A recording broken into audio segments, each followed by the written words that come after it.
Saudi আরবের পর কাতারের সঙ্গেও কোটি কোটি ডলারের চুক্তি করেছেন মার্কিন প্রেসিডেন্ট ডোনাল্ড ট্রাম্প।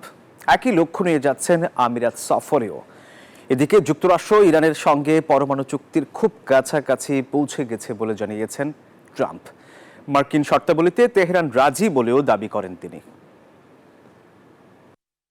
ডোনাল্ড ট্রাম্পের মধ্যপ্রাচ্য সফরের মূল লক্ষ্যই বিনিয়োগ আকর্ষণ। সে লক্ষ্য পূরণে বলা যায় ডোনাল্ড ট্রাম্প 16 আনায় সফল। এরই মধ্যে সৌদি আরবের সঙ্গে 142 বিলিয়ন ডলার বাংলাদেশি মুদ্রায় আনুমানিক 14,200 কোটি টাকার অস্ত্র চুক্তি করেছেন। কাতারের সঙ্গেও বেশ কয়েকটি সমঝোতা চুক্তি স্বাক্ষর করেছেন মার্কিন প্রেসিডেন্ট। এসব চুক্তির আওতায় কমপক্ষে 1,20,000 কোটি ডলার মূল্যের অর্থনৈতিক লেনদেন হবে বলে আশা করা হচ্ছে। মার্কিন বোয়িং কোম্পানির কাছ থেকে 210টি বিমানও কিনবে কাতার এয়ারওয়েজ। মার্কিন প্রেসিডেন্টের একই লক্ষ্য রয়েছে আমিরাত সফরেও। মধ্যপ্রাচ্য সফরে এসে ইরানের পারমাণবিক চুক্তি নিয়েও কথা বলেন ট্রাম্প। দাবি করেন ইরানের সঙ্গে পরমাণু চুক্তির দ্বার প্রান্তে যুক্তরাষ্ট্র।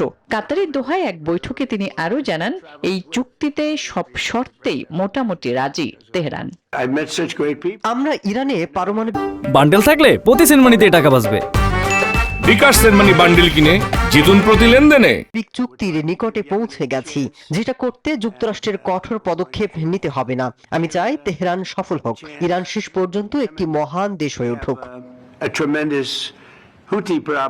এর আগে পরমাণু দ্বন্দ্ব নিরসনের বার্তা দেয় ইরান, জানায় সাময়িকভাবে ইউরেনিয়াম সমৃদ্ধকরণ কর্মসূচিতে হ্রাস টানতে আপত্তি নেই তেহরানের। আসমাতুলি, নিউজ 24।